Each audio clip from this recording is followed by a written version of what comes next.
ಆತ್ಮೀಯ H16 news ಅರ್ಥಾತ್ ಶ್ರೀ ಸೀತಾರಾಮಗೆ ಸ್ವಾಗತ. ನಾನು ನಿಮ್ಮ ಎಂ ಮಲ್ಲಪ್ಪ ಜೋತವರು. ಧರ್ಮಸ್ಥಳ ಅಂದ ತಕ್ಷಣ ಎಲ್ಲರ ಕಿವಿ ನಿಮಿರ್ತಾ ಇದ್ದೇವೆ, ಏನು ಹೊಸದು ಬಂತಪ್ಪ, ಏನಾಯಿತು, ಮತ್ತೇನಾದ್ರು ಸಿಗ್ತಾ ಅನ್ನುವಂಥದ್ದು. ಸಿಗ್ತಾ ಇಲ್ವಾ ಅನ್ನೋಕ್ಕಿಂತ ಮುಖ್ಯವಾಗಿ ದೊಡ್ಡ ನಿರ್ಧಾರವನ್ನು ಸರ್ಕಾರ ಅಥವಾ SIT ತೆಗೆದುಕೊಂಡಿದ್ದು GPR, ಗ್ರೌಂಡ್ ಪೆನಿಟ್ರೇಟಿಂಗ್ ರೇಡಾರ್. ಇದು ಥರದ್ದು ಉಪಯೋಗ ಮಾಡೋದು, ಹುಡುಕಾಡೋದು ಅನ್ನುವಂಥ ಒಂದು ಸ್ಪಷ್ಟ ಇದರಲ್ಲಿ ಏನದಪ್ಪ, ನಿಜವಾಗಿಯೂ ಏನೇನು ಹೋಗಿದ್ದಾರೋ ಅದು ಸುಮ್ಮನೆ ಅಪಪ್ರಚಾರ ಮಾಡ್ತಾ ಇದ್ದಾರೋ ಏನು ಅನ್ನುವಂಥದ್ದು ಕ್ಲಿಯರ್ ಆಗುವಂಥದ್ದು. ಅದರಲ್ಲೂ ಇತ್ತೀಚೆಗಂತ ನಿಮ್ಗೆ ಗೊತ್ತದ, ಈ ನಮ್ಮ SIT ಬಂದ ಮೇಲಂತೂ ತನಿಖೆ ಭಾಳ ತೀವ್ರ ಆಗಿದೆ. ಕೇವಲ ಭೂಮಿ ಹಡ್ಡೋದಷ್ಟಲ್ಲ, ಇಗುವುದಷ್ಟೇ ಅಲ್ಲ, ಅಲ್ಲಿ ಆ ಗ್ರಾಮದ ಧರ್ಮಸ್ಥಳದ ಗ್ರಾಮದ ಪ್ರತಿಯೊಬ್ಬ ವ್ಯಕ್ತಿಯನ್ನು ಮಾತಾಡಿಸುವಂಥ ಕೆಲಸವನ್ನು SIT ಮಾಡಲಿಕ್ಕತ್ತದ. ಇದ್ರ ಹಿಂದಿರುವಂಥದ್ದು ಏನು, ಯಾರು, ಎಲ್ಲೇ, ಏನು ಮಾಡಿದ್ದಾರೆ, ನಡೆದ ಕರಿನ ಸುಳ್ಳ, ಅಥವಾ ನಿಜವಾಗಿಯೂ ಇದು ನಡೆದಿದ್ದರೆ ಯಾರ್ಯಾರು ಮಾಡಿದರು, ಅದ್ರ ಹಿಂದಿದ್ದಂಥವ್ರು ಯಾರು ಅನ್ನುವಂಥ ತನಿಖೆ ಜೋರ್ದಾರ್ ನಡೀತಾ ಇದೆ. ಅದರಲ್ಲಂತೂ ಅನಾಮಿಕ ಬಂದ ಮೇಲಂತೂ ಹೊಸ ಒಂದು ತರಂಗ ಬಂದಿದೆ. ಜನಗಳು ಸಿಗಲಿಲ್ಲ ಅಥವಾ ಮೂಳೆ ಅಸ್ಥಿಗಳು ಸಿಗಲಿಲ್ಲ. ಆದ್ರೆ ಈ ವಿಚಾರ ಮಾತ್ರ DPಗೆ ಹೋಗ್ತಾ ನಾವು ನೋಡಿದ್ದೀವಿ ಅವ್ರು ಹೋಗಿದ್ದನ್ನು, ನಾವು ಜೊತೆಗಿದ್ದವ್ರು ಅನ್ನುವಂಥ ಅವ್ರ ಸಂಖ್ಯೆ ದಿನಕ್ಕೆ ಹೆಚ್ಚಾಗ್ತಾ ಇದೆ. ಹೆಣ್ಮಕ್ಳ ಮೇಲೆ ದಾಳಿ ಆಗಿದ್ದು ಸುಳ್ಳೇನಲ್ಲ, ಹೆಣ್ಮಕ್ಳು ಹೋಗಿದ್ದು ಸುಳ್ಳಲ್ಲ ಅನ್ನೋಂಥ ಅನೇಕರು ಸಾಕ್ಷಿ ನುಡಿತಾ ಇದ್ದಾರೆ. ಇದರಿಂದ ಸಹಜವಾಗಿ SITಗೆ ಒಂದು ಬಲ ಬಂದಂಗೆ ಆಗ್ಯದ. ಜೊತೆಗೆ ಇಲ್ಲಿಯವರೆಗೆ ಸೌಜನ್ಯ ಕೇಸನ್ನು ಹಿಡ್ಕೊಂಡು ಹೋರಾಟ ಮಾಡ್ತಾ ಬಂದ ಜನರಿಗೂ ಒಂದು ದೊಡ್ಡ ಬಲ ಬಂದಂಗೆ ಆಗಿದೆ ಇವತ್ತು.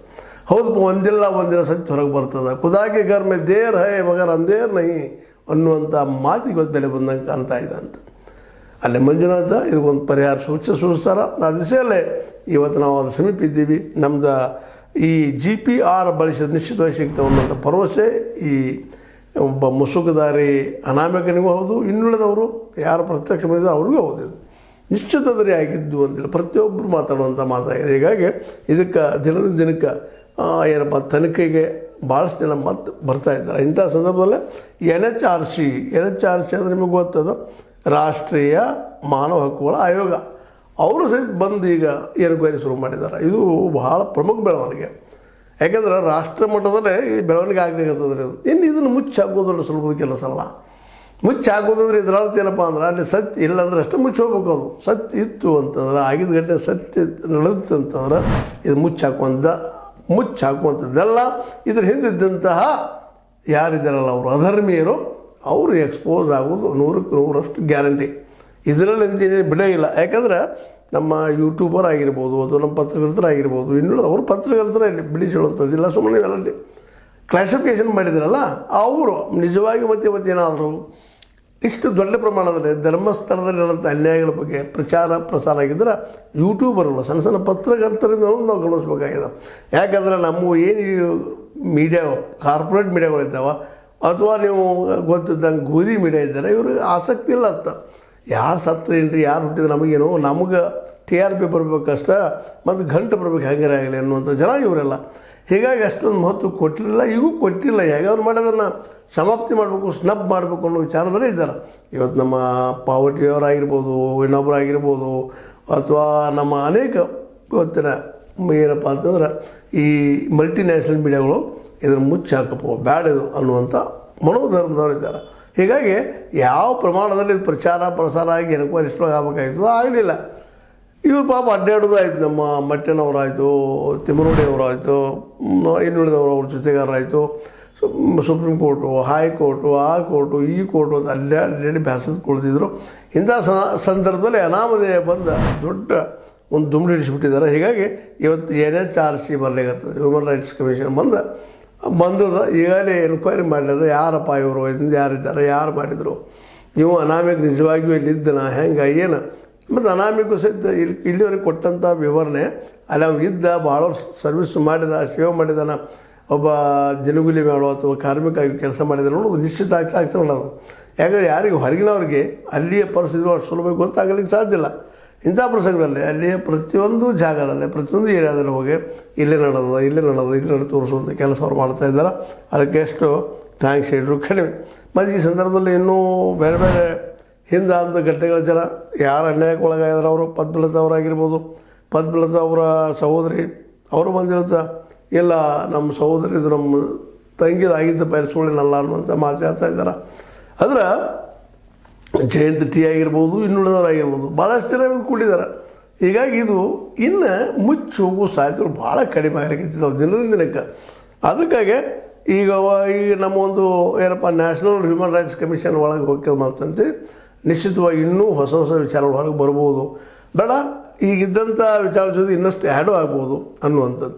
ಅದಕ್ಕಿಂತ ಮುಖ್ಯವಾಗಿ GPR ಬಳಸೋದಕ್ಕೆ ಸರ್ಕಾರ ಒಪ್ಪಿಗೆ ಕೊಟ್ಟಿದ್ದು ನಿಜವಾಗಿಯೂ ಭಾಳಷ್ಟು ಈ ಒಂದು ಕುತೂಹಲವುಳ್ಳಂಥ ಜನರಿಗೆ ಒಂದಿಷ್ಟು ಏನಪ್ಪ ಅಂದರೆ ಅದರಲ್ಲೂ ಧರ್ಮಸ್ಥಳದ ಬಗ್ಗೆ ಒಂದಿಷ್ಟು ಕಾಳಜಿ ಇದ್ದಂಥ ಜನರಿಗೆ ಈ ಅಪವಿತ್ರ ವ್ಯವಹಾರಗಳು ಜನಕ್ಕೆ ಗೊತ್ತಾಗಲಿ.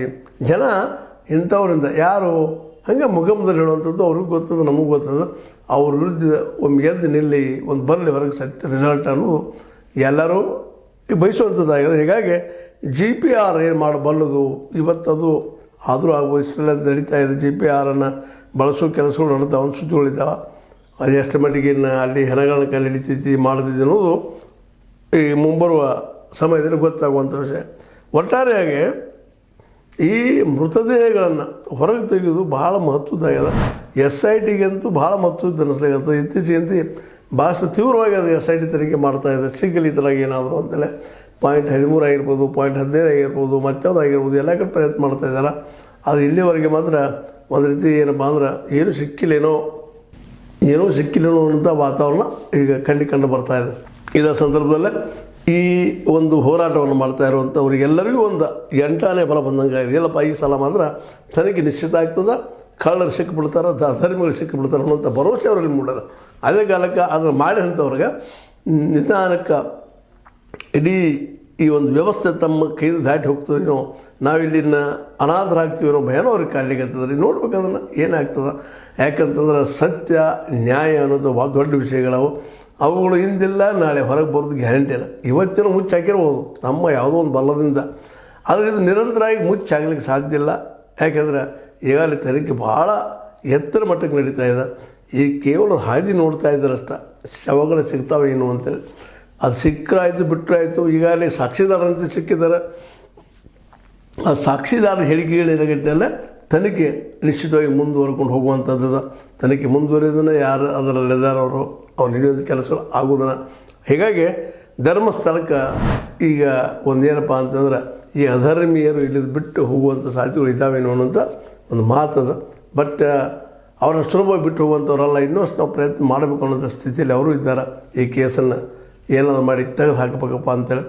ಬಟ್ ಅದು ಅಷ್ಟು ಸುಲಭದ ಮಾತಲ್ಲ ಅಂಥೇಳಿ ಈಗಾಗಲೇ ಸಾಕಷ್ಟು ಜನ ಮಾತಾಡ್ತಿದ್ದಾರೆ. ಮತ್ತು ಅದರಲ್ಲೂ ಹ್ಯೂಮನ್ ರೈಟ್ಸ್ ಕಮಿಷನ್ನ ಈಗ ಎಂಟ್ರಿ ಆಗಿದ್ದರಿಂದ ಇನ್ನಷ್ಟು ಸತ್ಯಗಳು ಹೊರಗೆ ಬಂದ ತನಿಖೆ ರಾಷ್ಟ್ರ ಮಟ್ಟದಲ್ಲಿ ಆಗ್ಬೋದು. ಬಟ್ ಇಲ್ಲಿ ಒಂದೇ ಪ್ರಾಬ್ಲಮ್ ಏನಪ್ಪ ಅಂತಂದ್ರೆ ಎಲ್ಲ ಪಕ್ಷಗಳನ್ನು ಏನಿದ್ದಾವೆ ಮುಖ್ಯವಾಗಿ ಕರ್ನಾಟಕದಲ್ಲಿ BJP ಮತ್ತು ಕಾಂಗ್ರೆಸ್, ಅದ್ರ ಜೊತೆ JDS ಇವರಿಗೆ ಒಂದು ಪೂರ್ಣ ಪ್ರಮಾಣದಾಗ ತನಿಖೆ ಮಾಡಿಸ್ಲಿಕ್ಕೆ ಆಗ್ತದಲ್ಲ ಅನ್ನೋಂಥ ಪ್ರಶ್ನೆ ಇತ್ತು. ಬಟ್ ಒಂದು ಥಿಂಗ್ ಏನಂದ್ರೆ ಇಲ್ಲೇ ಕಾಂಗ್ರೆಸ್ ಸರ್ಕಾರ ಇರೋದರಿಂದಾಗಿ ಒಂದಿಷ್ಟು ಸತ್ಯ ಹೊರಗೆ ಬರ್ಬೋದು ಅನ್ನೋಂಥ ಮಾತು ಅದ.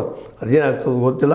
ಒಟ್ಟಿನಲ್ಲೇ ಧರ್ಮಸ್ಥಳ ಇನ್ನು ಮೇಲೆ ಅಗಿಯುವುದರ ಬದಲಾಗಿ GPR ಹಾಕಿ ಎಲ್ಲಿಬೇಕು ಅಷ್ಟಾಗದ ಅವು ಪಳಿಯುಳಿಕೆಗಳನ್ರಿ ಮೂಳೆಗಳನ್ರಿ ಹೊರಗೆ ತೆಗೆಯುವಂಥ ಸಾಹಸವನ್ನು ನಮ್ಮ SIT ಮಾಡಲಿಕ್ಕೆ ಮುಂದಾಗ್ಯದ. ಅದಕ್ಕೆ ನಾವು ಅವ್ರಿಗೆ ಥ್ಯಾಂಕ್ಸ್ ಹೇಳೋದು ಕಡಿಮೆ. ಜೊತೆಗೆ ಪದ್ಮಲತಾ ಸಹೋದರಿಯವರು ಸಹಿತ ಇವತ್ತು ಕೇಸ್ ಹಾಕೋದು ನೋಡಿದರೆ ಇದು ಅಂದುಕೊಂಡ್ರೆ ಸುಲಭ ಅಲ್ಲ. ಮತ್ತು ಹೇಳ್ತಾ ನಿಮಗೆ ಈ ಕುಕೃತ್ಯಗಳು ನಡೆದವ ಇದ್ರ ಬದಲಾಗಿ ವಿಷಾದ ಹೇಳಿಬಿಟ್ಟು ಮತ್ತೇನಿಲ್ಲ. ಯಾಕಂದ್ರೆ ಸಿಗಬೇಕಲ್ರಿ, ಎಲ್ಲಿವರೆಗೆ ಅವರು ಸಿಗುವುದಿಲ್ಲ ಅಲ್ಲಿವರೆಗೆ ಅವರು ನಿರಪರಾಧಿಗಳು, ಸಿಕ್ಕಬೇಕು ಅಪರಾಧಿ ಆಗ್ತಾರೆ ಅಷ್ಟೇ ಸತ್ಯತೆ. ಏನೂ ಆಗಲಿ.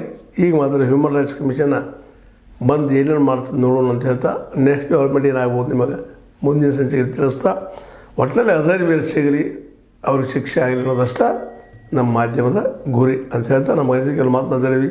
ನೀವು ಸರಿ ತಪ್ಪಲ್ಲ ಸರಿ ಏನಾದರೂ ಅಂದರೆ ಒಟ್ಟು ನೋಡ್ತಾ ಇರಿ. ಕಾಮೆಂಟ್ ಮಾಡೋದು ಬೆಳಗ್ಗೆ ಹೋಗ್ಬೇಡ್ರಿ, ಸಬ್ಸ್ಕ್ರೈಬ್ ನಿಲ್ಲಿಸ್ಲಿಕ್ಕೆ ಹೋಗ್ಬೇಡ್ರಿ. H16 ನ್ಯೂಸ್ ಅರ್ಥ ಶೇಷಿತರಾಮ ಸತ್ಯದ ಕೈಗಂಡಿ ವಂದನೆಗಳು.